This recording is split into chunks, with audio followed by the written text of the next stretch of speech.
O texto que eu quero partilhar com vocês hoje está no Evangelho de Cristo, conforme o relato de João. João capítulo 1. Peço que você abra comigo nesta passagem. E nós leremos dos versos 1 a 14.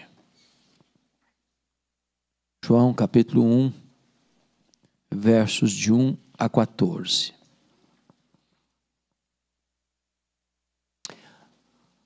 Antes da leitura desse texto, eu gostaria de trazer algumas informações oportunas sobre o texto. Alguns estudiosos defendem a tese de que o Evangelho de João é a obra mais importante de toda a literatura mundial. E estou inclinado a crer que eles têm razão, porque nenhuma obra jamais foi tão traduzida para outros idiomas e tão largamente distribuída na história como o Evangelho de João. Já passam de 4 bilhões de exemplares.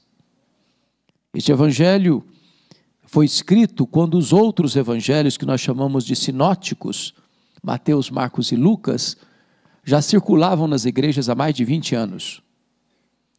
Este Evangelho foi escrito quando os demais apóstolos, todos, estavam mortos, e mortos pelo viés do martírio. Este Evangelho foi escrito no final do 1º século, para defender a fé cristã de um ataque perigoso, frontal, de uma heresia perigosíssima, chamada de gnosticismo, que quase devasta a igreja nos 3 primeiros séculos. Vocês bem sabem que, embora o Império Romano tenha dominado o mundo politicamente, não dominou o mundo no campo das ideias. O pensamento grego ainda continuou prevalecendo. E um dos pilares do pensamento grego era o chamado dualismo, ou seja, para os gregos, a matéria era essencialmente má e o espírito essencialmente bom. Em virtude disso, os gregos negavam a criação, a encarnação e a ressurreição. Para os gregos, Jesus não podia ser Deus e homem ao mesmo tempo. Porque se ele tinha um corpo físico, material, e ele tinha, e se na cabeça deles a matéria era essencialmente má, então na cabeça deles Jesus não podia ser essencialmente bom. E se ele não podia ser essencialmente bom, ele não podia ser Deus. Então começa a se negar a divindade de Cristo já no final do 1º século. E João escreve este Evangelho para refutar essa heresia e para defender uma tese. Qual tese? Jesus Cristo é verdadeiramente Deus, sem deixar de ser verdadeiramente homem. Ele não deixou de ser Deus ao encarnar-se, e ele não deixou de ser homem ao retornar para o céu como Deus. Então aqui, nesse texto que vamos ler, João capítulo 1, versos de 1 a 14, na introdução deste Evangelho, João vai abrir as cortinas da eternidade, João vai acender as luzes no palco da história, e João vai nos revelar o nosso glorioso Redentor. E João o faz assim: no princípio era o Verbo, e o Verbo estava com Deus, e o Verbo era Deus. Ele estava no princípio com Deus. Todas as coisas foram feitas por intermédio dele, e sem ele, nada do que foi feito se fez. A vida estava nele, e a vida era a luz dos homens. A luz resplandece nas trevas, e as trevas não prevaleceram contra ela. Houve um homem enviado por Deus, cujo nome era João. Este veio como testemunha para testificar a respeito da luz, a fim de todos irem a crer por intermédio dele.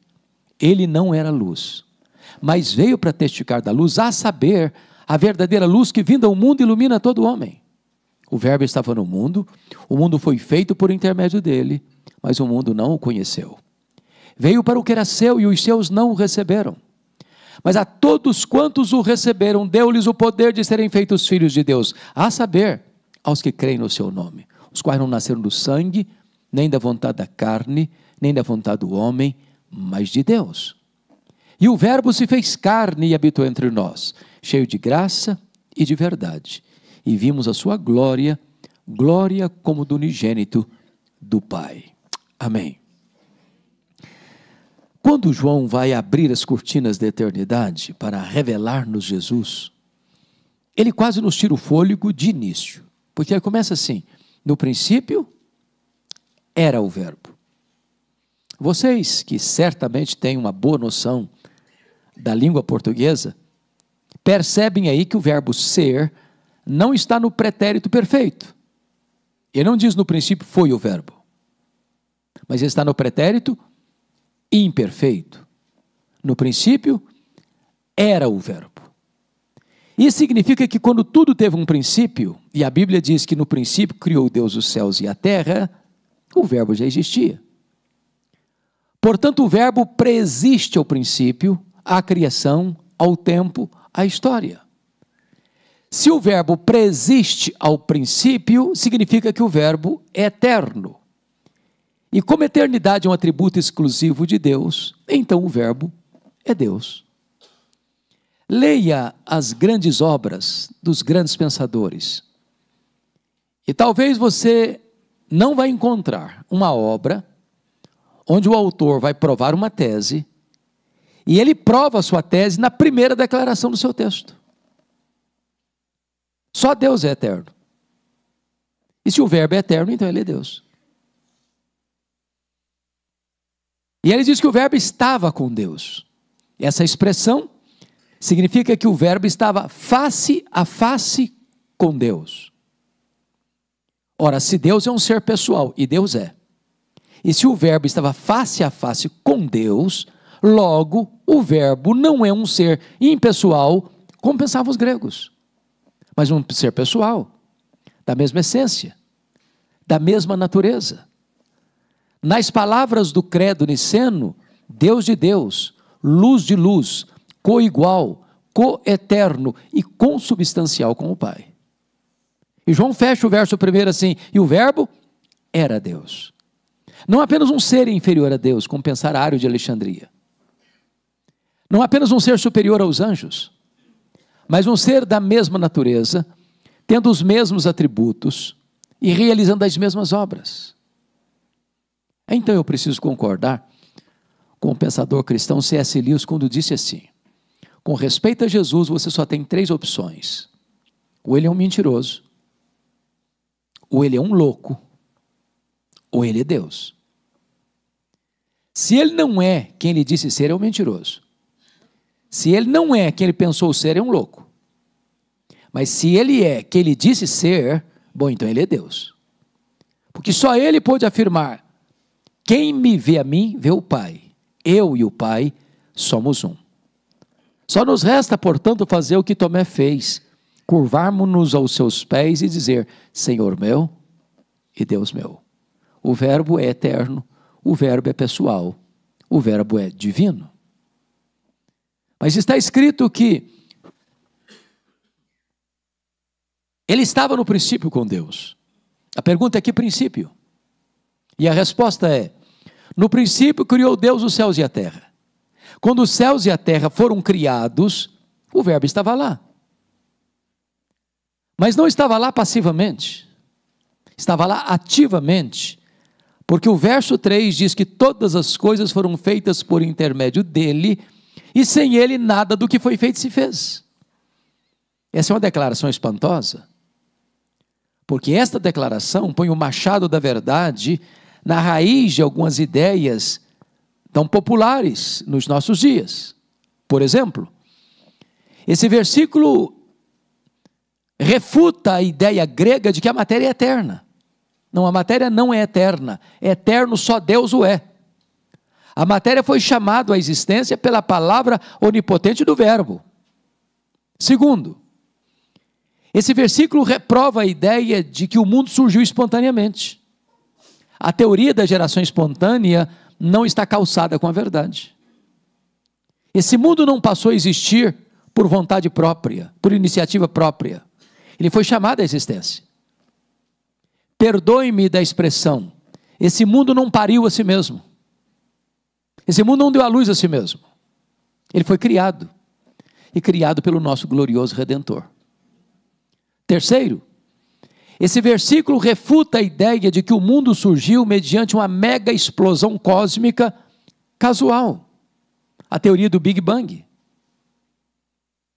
Isso porque o caos não produz o cosmos, a desordem não produz a ordem. Seria mais fácil você acreditar que se você jogasse 1 milhão de letras para o espaço e elas caíssem como uma grande enciclopédia, do que você acreditar que uma explosão casual produziu esse universo tão vasto, com leis tão precisas, com movimentos tão harmônicos. Eu posso até garantir a vocês que é preciso ter mais fé para ser um ateu que para ser um crente. Pensem comigo. Por que nós estamos no planeta Terra? Foi uma explosão casual que nos deixou aqui? A verdade dos fatos é que nós estamos rigorosamente onde deveríamos estar. Se nós estivéssemos mais longe do Sol, morreríamos congelados. Se nós estivéssemos mais perto do Sol, morreríamos queimados. Não foi uma explosão que nos deixou aqui. Foram as mãos do nosso glorioso Redentor. Pense comigo na Lua. Vocês sabem que a Lua é a faxineira do planeta Terra. Não houver a Lua com as suas fases, não haveria as marés dos oceanos. E se não houvesse as marés dos oceanos, as nossas praias se encheriam de lixo e a vida seria impossível no planeta. Não foi o acaso que deixou a Lua, nosso satélite, em sua órbita.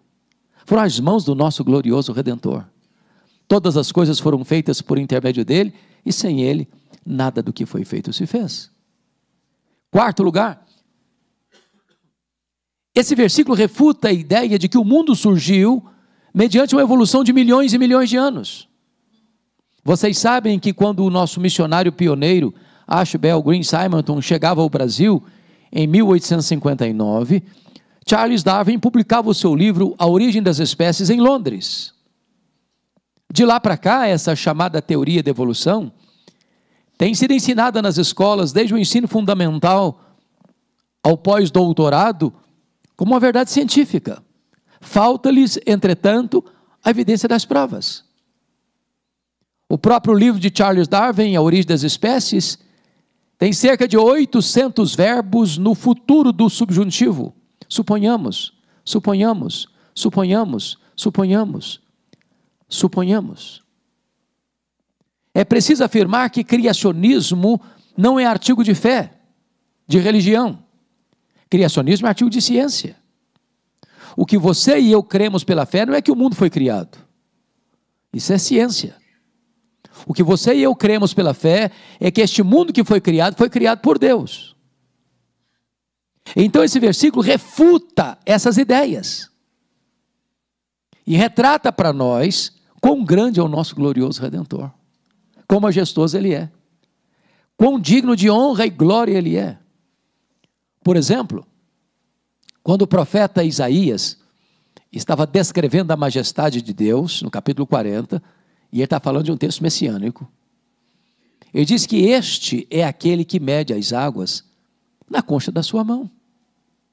Pensa comigo no Pacífico, no Atlântico, no Índico, no Mediterrâneo, nos mares, nos rios, nas fontes. Vá um dia aqui no Atlântico e tente esvaziá-lo com um baldinho. Veja quanto tempo você vai levar. Pois o seu glorioso Redentor mede as águas na concha da sua mão. Pesa o pó das montanhas em balança de precisão. Mede os céus a palmos. Espalha as estrelas no firmamento e, por ser forte em força e grande em poder, quando as chama pelo nome, nem uma só delas vem a faltar.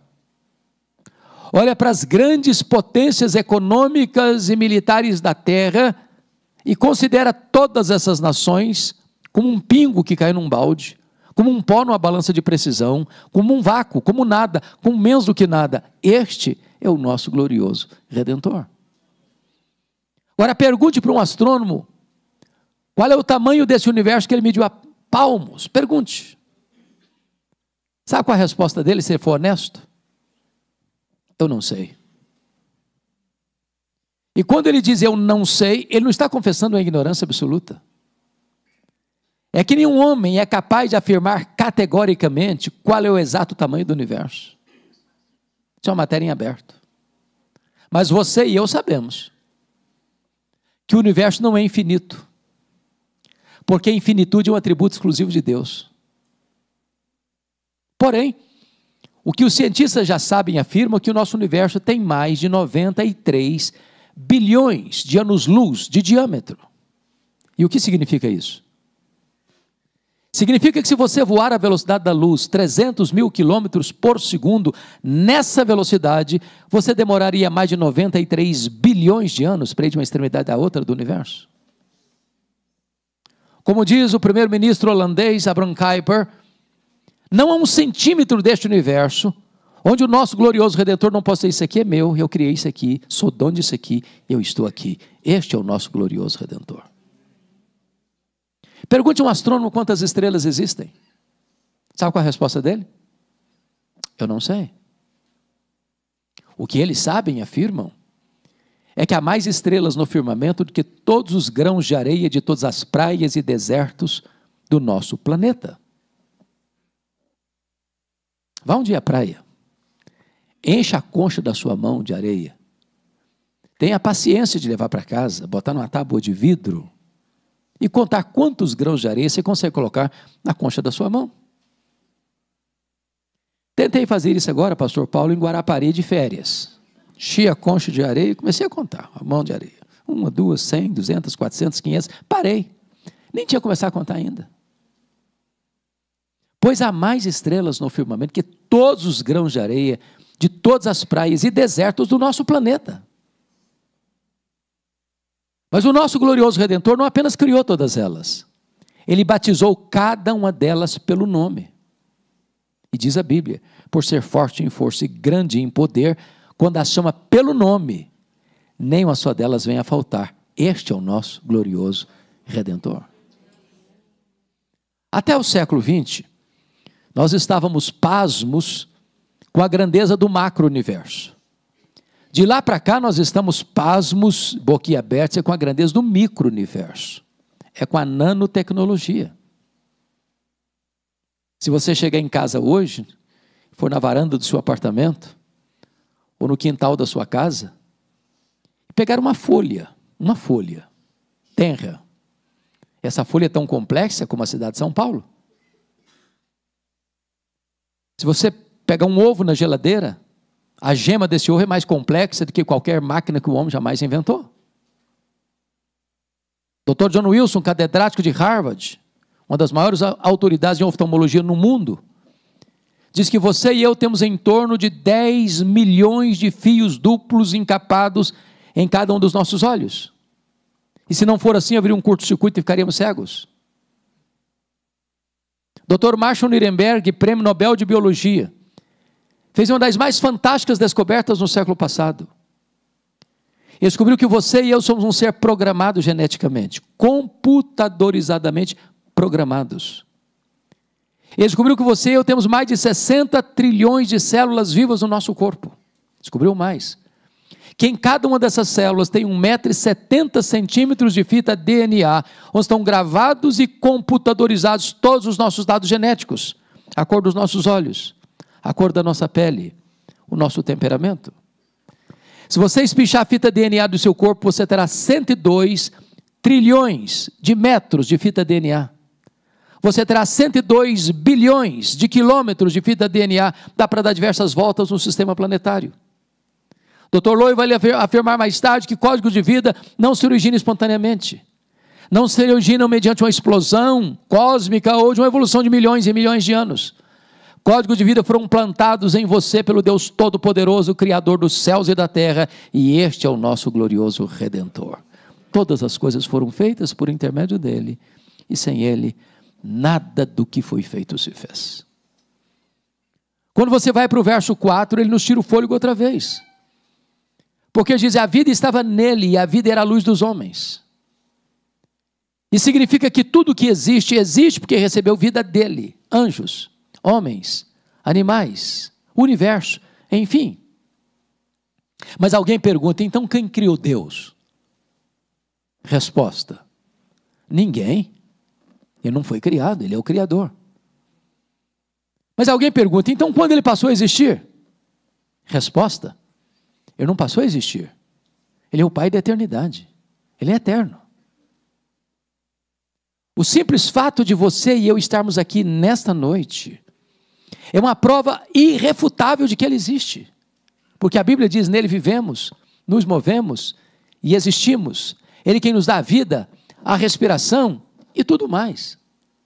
Se ele fechar a torneira do oxigênio, você e eu caímos e viramos pó.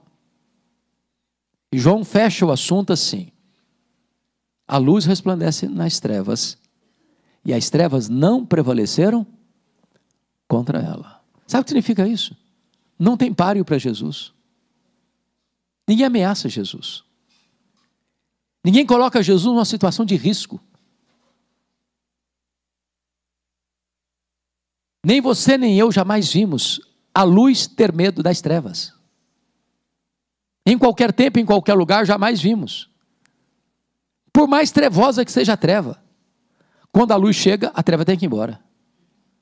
Onde Jesus chega, chega a cura, chega a libertação, chega a salvação, chega a redenção, chega a resposta, chega a saída, a solução, a vitória. Ele é a luz. Louvado seja Deus. Então notem comigo, primeira conclusão. Que até aqui, versículo 1 a 5, João está defendendo uma tese. E qual é a tese? Jesus é verdadeiramente Deus. E ele adota dois métodos para provar que Jesus é Deus. Primeiro, ele é Deus porque tem os mesmos atributos. Ele é eterno, ele é pessoal, ele é divino, ele é autoexistente. Segundo, ele é Deus porque ele realiza as mesmas obras de Deus. Ele é criador, ele é o doador e o sustentador da vida. Se ele é isso mesmo, e é, eu preciso dizer algo para você então já na primeira conclusão. Você não pode sair daqui hoje neutro em relação a Jesus. E eu vou lançar mão de um paradoxo.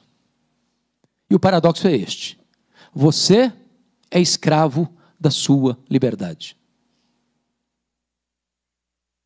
Você precisa tomar uma decisão. E eu ilustro o paradoxo. Você é como alguém dentro de uma canoa, rio abaixo, à beira de um abismo. Você tem que tomar uma decisão. Neutro você não pode ficar. Você pode tomar a decisão de pular da canoa e nadar até a margem. Você pode tomar a decisão de remar e ancorar a canoa num lugar seguro. Você pode tomar a decisão de fingir que não tem abismo e permanecer na canoa, até ser esmagado pela fúria das águas. Só uma coisa você não pode deixar de fazer, é tomar uma decisão. Talvez você veio aqui hoje a convite, e você é muito bem-vindo aqui. Talvez você gostou das músicas do louvor.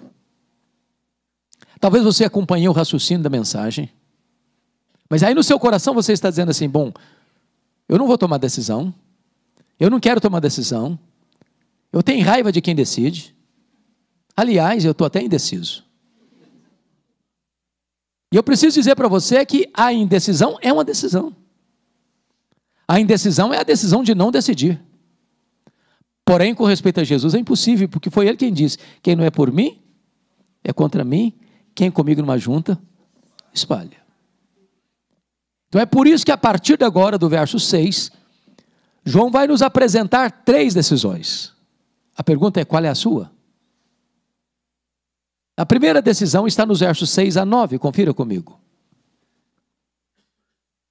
É a decisão de João Batista. Houve um homem enviado por Deus, cujo nome era João. Este veio como testemunha para testificar a respeito da luz, a fim de todos virem a crer por intermédio dele. Ele não era luz, mas veio para testificar da luz, a saber, a verdadeira luz que vinda ao mundo ilumina a todo homem. Vocês bem sabem que João Batista foi o precursor do Messias. Que ele começa o seu ministério 400 anos depois do último profeta do Velho Testamento, Malaquias. Nós chamamos esse período de silêncio profético, período interbíblico. Tinha templo, tinha música, tinha festas, tinha sacrifícios, mas não tinha a palavra de Deus. Depois de 400 anos, a palavra de Deus veio a João, filho de Zacarias, no deserto. E ele percorreu toda a circunvizinhança do Jordão, pregando batismo de arrependimento para a remissão de pecados. E as multidões fluíram para o deserto para ouvi-lo, da circunvizinhança do Jordão, da Judéia e de toda Jerusalém. E diz a Bíblia que num dado momento, o povo, ou seja, todas as multidões, sem exceção, passaram a cogitar algo. E a cogitação era essa: esse João não é precursor do Messias coisa nenhuma. Esse João é o próprio Messias.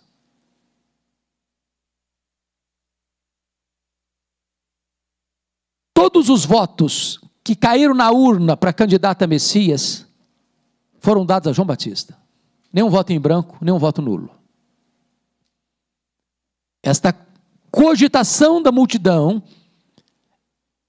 é traduzida numa pergunta sedutora, perigosa, que beija os ouvidos de João Batista com aquela voz aveludada da serpente. E a pergunta era esta: porventura, tu não és o próprio Cristo? Olha a tentação aí, olha o perigo aí. Olha a tentativa de botar um homem no pedestal aí. Olha a isca venenosa aí. Se João Batista tivesse engolido essa isca, porque muitos outros já tinham se levantado e dizendo: eu sou o Cristo, eu sou o Cristo, eu sou o Cristo, desculpe da expressão, e se dado com os burros na água. Se João Batista tivesse sido seduzido por esta adulação popular, ele poderia dizer: bom, gente, pensando bem, quer dizer, eu sou um fenômeno.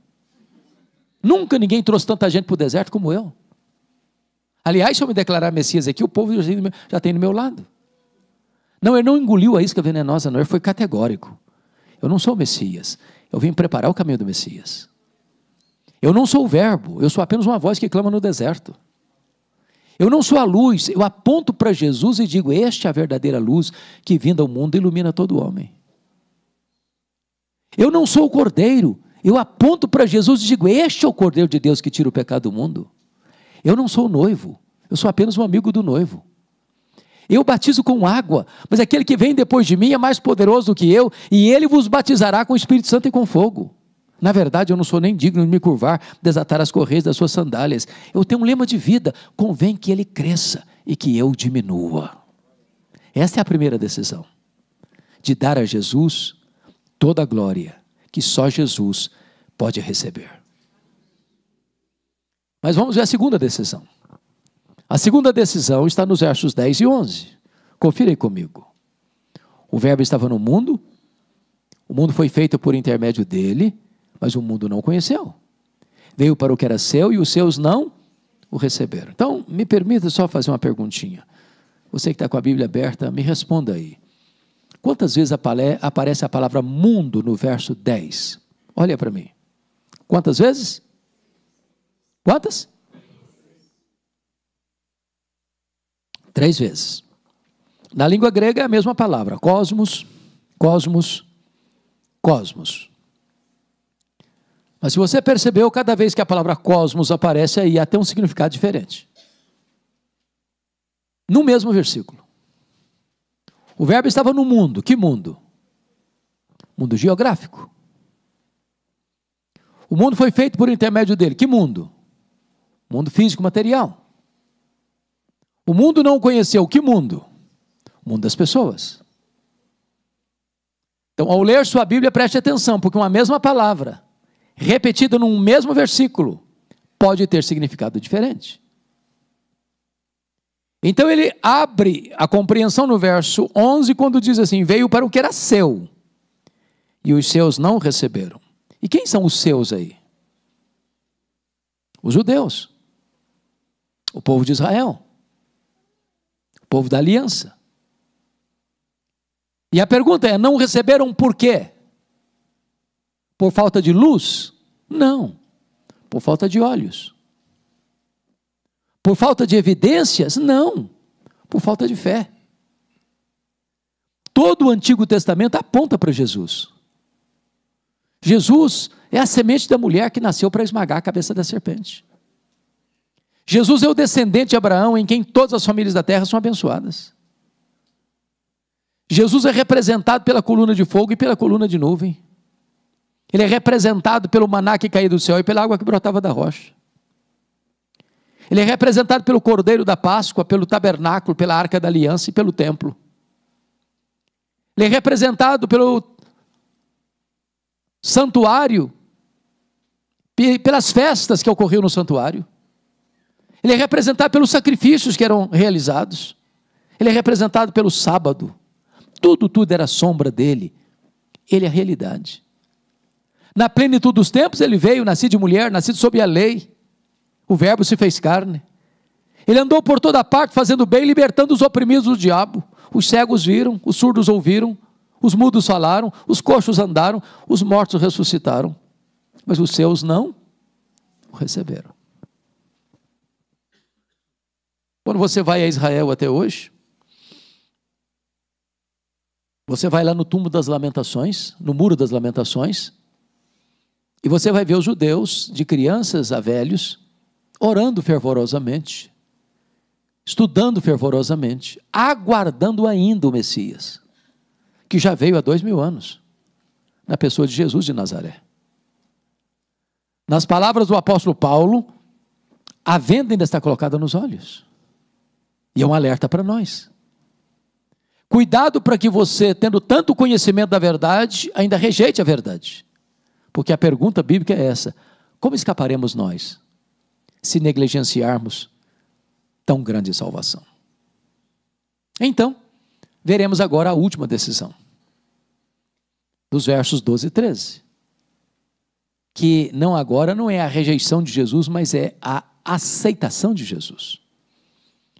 Percebam aí comigo que o verso 12 começa com a palavra milagrosa na língua portuguesa, que nós chamamos de conjunção adversativa. Mas, entretanto, porém, todavia. Em virtude da rejeição de Israel, está escrito: mas todos quantos o receberam, deu-lhes o poder de serem feitos filhos de Deus. A pergunta é: todos quantos? Ou todos quem? E a resposta é: todos judeus, todos gentios, todos homens, todos mulheres, todos crianças, todos jovens, todos adultos, todos velhos, todos ricos, todos pobres, todos doutores, todos analfabetos, todos governantes, todos governados, todos empresários, todos empregados, todos religiosos, todos não religiosos. Não importa a cor da sua pele, não importa de onde você vem, não importa para onde você vai. Se você receber a Jesus, você recebe o poder de ser feito filho de Deus. Fica evidente, claro, que nem todos então são filhos de Deus. Ser filho de Deus não é uma coisa natural. Ninguém é filho de Deus porque nasce num país chamado cristão, ou porque frequenta uma igreja chamada cristã, ou porque nasce numa família chamada cristã. Ser filho de Deus é a coisa mais radical que pode acontecer na sua vida. É ter um novo coração, uma nova mente, uma nova vida, uma nova família, uma nova pátria, uma nova herança. Significa ser nova criatura. Entretanto, João não quer que nenhum de nós saia daqui hoje com qualquer dúvida sobre o que significa ser filho de Deus. Então ele esclarece no verso 13. Ele diz: os quais não nasceram do sangue. E o que significa isso? Significa que ser filho de Deus não é uma experiência hereditária. É muito comum aqui no Brasil o adágio popular: filho de peixe, peixinho é. Mas não é verdade que filho de crente, crentinho é. Ser de cima. Tem que nascer da água e do Espírito. Tem que nascer de Deus. Tem que ser nova criatura. Às vezes, pelas minhas andanças, eu gosto muito de fazer perguntas. E as respostas são as mais interessantes possíveis. Às vezes eu pergunto assim: meu irmão, minha irmã, você está seguro da sua salvação em Jesus? E eu escuto assim: é claro, Meu pai é o pastor da igreja. Que baita segurança.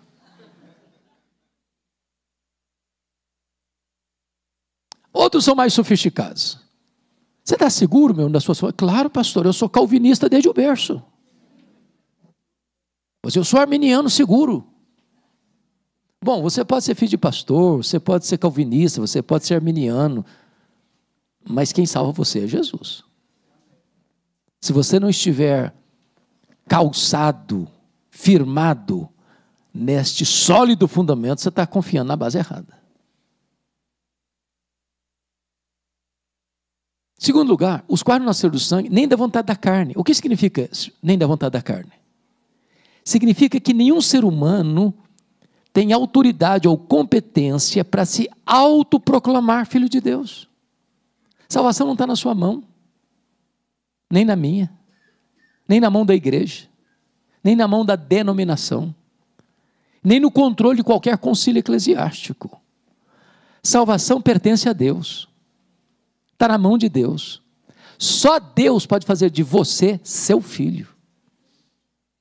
E a condição única que ele requer é esta: a todos quantos receberam a Jesus, deu-lhes o poder de serem feitos filhos de Deus. Então vamos criar aqui uma hipótese, uma possibilidade.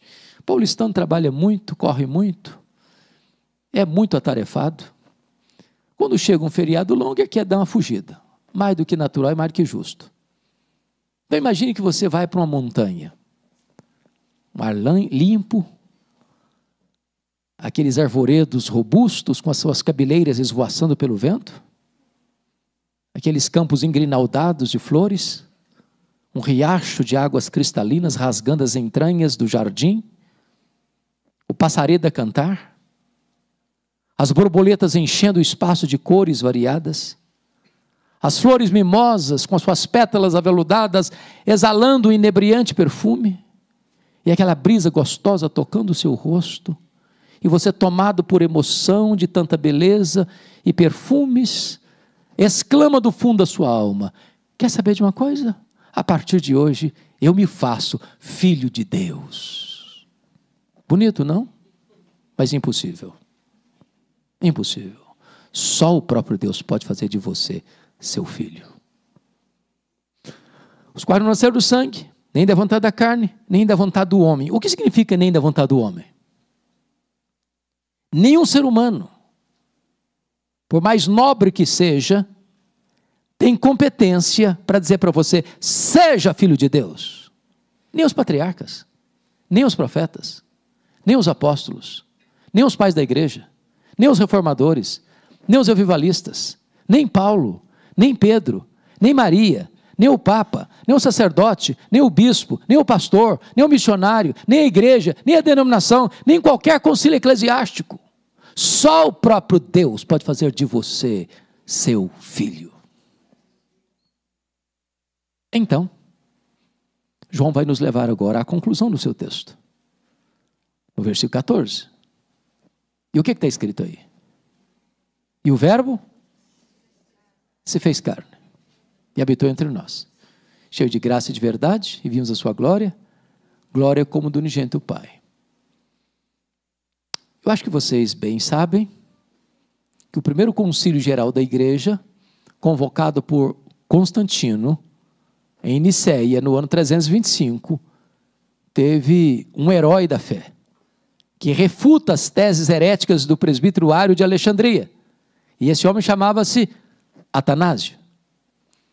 Pasmem vocês, ele escreveu um livro sobre esse versículo, sobre a encarnação, e disse, lá no século V, no século IV, 325, que a encarnação é o maior mistério do cristianismo. Está em português, essa obra. E de fato é o maior mistério, se não vejamos. O que está escrito mesmo? E o verbo se fez carne. A pergunta é: que verbo? Que verbo? E a resposta é o verbo eterno, pessoal, divino, autoexistente, criador, doador da vida. O verbo que é Deus, infinito, imenso, eterno, imutável, onipotente, onipresente, onisciente, transcendente, soberano, que nem os céus dos céus pode contê-lo. E diz Paulo em Filipenses 2,6, que ele a si mesmo se esvaziou. Ele não foi esvaziado, ele a si mesmo se esvaziou. Agora notem comigo.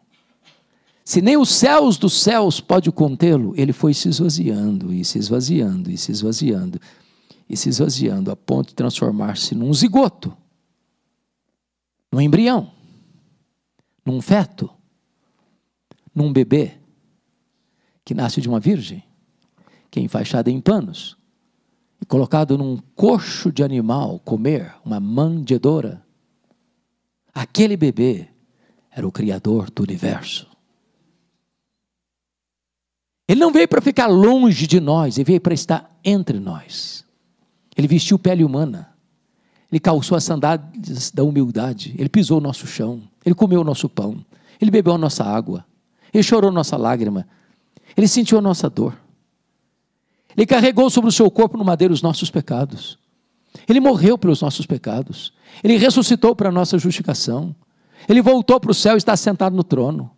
Ele governa o universo e ele vai voltar para buscar a sua igreja. Pessoalmente, visivelmente, audivelmente, repentinamente, inesperadamente, gloriosamente. Mas ele não veio cheio de justiça e juízo. Ele nos fulminaria. Ele veio cheio de graça e de verdade. Ele nos apanhou sujos, contaminados, depravados, condenados, mortos nos nossos delitos e pecados, e ele nos deu vida, e ele nos limpou, e ele nos lavou, e ele nos transformou, e ele nos fez assentar com ele nas regiões celestes, acima de todo principado e potestade, e ele nos fez membros da família de Deus. E João conclui assim: e vimos a sua glória, glória como do unigênito do Pai. Vocês que têm um bom berço de ensinamento bíblico, não tenho dúvida disso, vocês sabem que glória de Deus não é um atributo de Deus, como é a santidade, a justiça, a misericórdia. Glória é um termo teológico que representa todos os atributos de Deus no seu resplendor máximo. Quando Deus mandava um profeta no Velho Testamento, ele apontava especialmente para um atributo em particular. Isaías enfatizou a santidade, Amós enfatizou a justiça, Oséias enfatizou a misericórdia. Mas quando Jesus veio, não veio para enfatizar este ou aquele atributo de Deus, ele veio para revelar Deus. Sabe por quê? Porque ele era a exata expressão do ser de Deus. Ele era a exegese de Deus. Habitou nele toda a plenitude da divindade. Ele pode dizer: quem me vê a mim, vê o Pai, porque eu e o Pai somos um. Então, João fecha a sua obra, provando a sua tese, que Jesus Cristo é verdadeiramente Deus. Mas eu não posso terminar antes de fazer duas aplicações breves. E a primeira, pastor Paulo, que me encanta, é que se João provou a tese dele na introdução da obra, ele vai usar dois argumentos para provar a sua tese. Jesus é Deus porque faz as mesmas obras de Deus, e Jesus é Deus porque tem os mesmos atributos de Deus. Quando você vai para o restante da obra, ele segue a mesma toada. O que ele vai fazer? Dos muitos milagres que Jesus Cristo fez, e ele diz no final do livro que se tudo fosse registrado, os livros não caberiam, o mundo não caberia os livros, uma linguagem hiperbólica. Ele vai selecionar 7 milagres. Por que 7? É o número da perfeição. Para quê? Para dizer o seguinte: se ele faz as obras de Deus, então ele é Deus. Primeiro milagre, capítulo 2, ele transforma água em vinho. Segundo milagre, capítulo 4, ele cura o filho do oficial. Terceiro milagre, capítulo 5, ele cura o paralítico de Betesda. Quarto milagre, capítulo 6, ele multiplica pães e peixes. Quinto milagre, capítulo 6, ele anda sobre o mar. Sexto milagre, capítulo 9, ele cura o cego de nascença. Sétimo milagre, capítulo 11, ele ressuscita Lázaro. Se ele faz as obras de Deus, então ele é Deus, está provada a tese de João. Mas em segundo lugar, ele é Deus porque tem os mesmos atributos de Deus. O que João vai fazer? João vai selecionar uma declaração de Jesus, João 8,58. Antes que Abraão existisse, eu sou. E eu sou é o nome revelado a Moisés no Sinai, é o nome Javé. De onde vem a nossa palavra Jeová? Jeová, na verdade, é uma conjugação de dois nomes de Deus. Você pega as consoantes de Javé com as vogais de Adonai e forma a palavra Jeová, pois Jesus é o Jeová do Velho Testamento. O que João vai fazer? Vai selecionar 7 declarações de Jesus, eu sou. Primeira declaração, João 6,35, eu sou o pão da vida. Segunda declaração, João 8,12, eu sou a luz do mundo. Terceira declaração, João 10,9, eu sou a porta.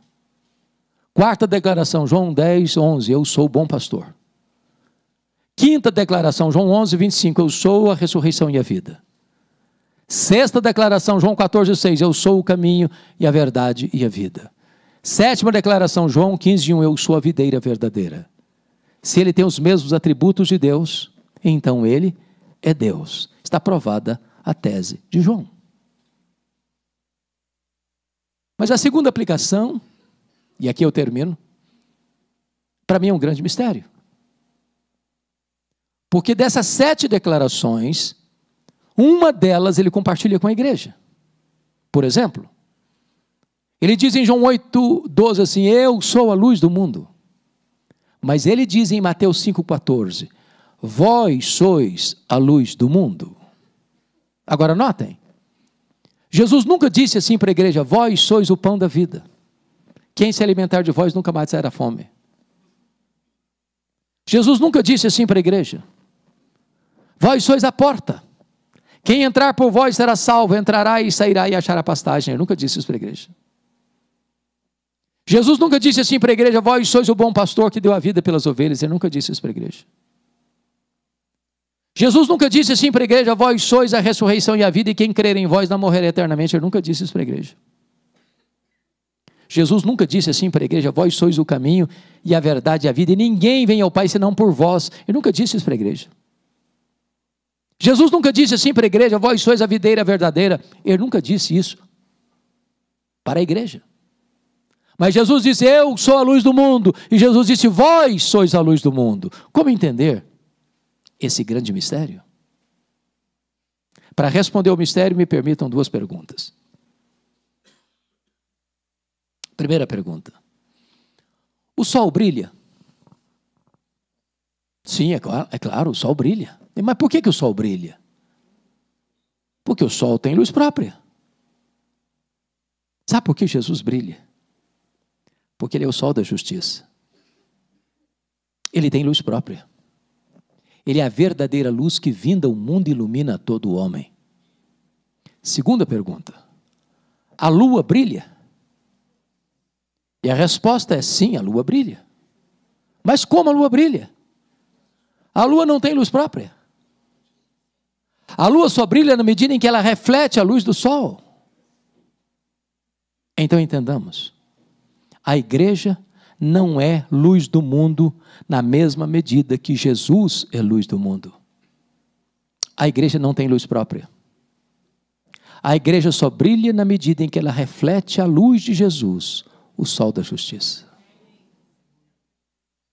Então sabe qual é o papel da igreja?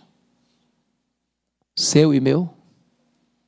É sair pelas ruas, pelas avenidas, pelas praças, pelas escolas, pelas universidades, pelos hospitais, pelo comércio, pela indústria, pelos campos, levando essa luz e deixando essa luz brilhar, para que os homens conheçam a Jesus, o glorioso Redentor, o único que salva, o único que transforma a tristeza em alegria, choro e lágrima em sorriso, cinzas em celebração, a morte do pecado em vida eterna.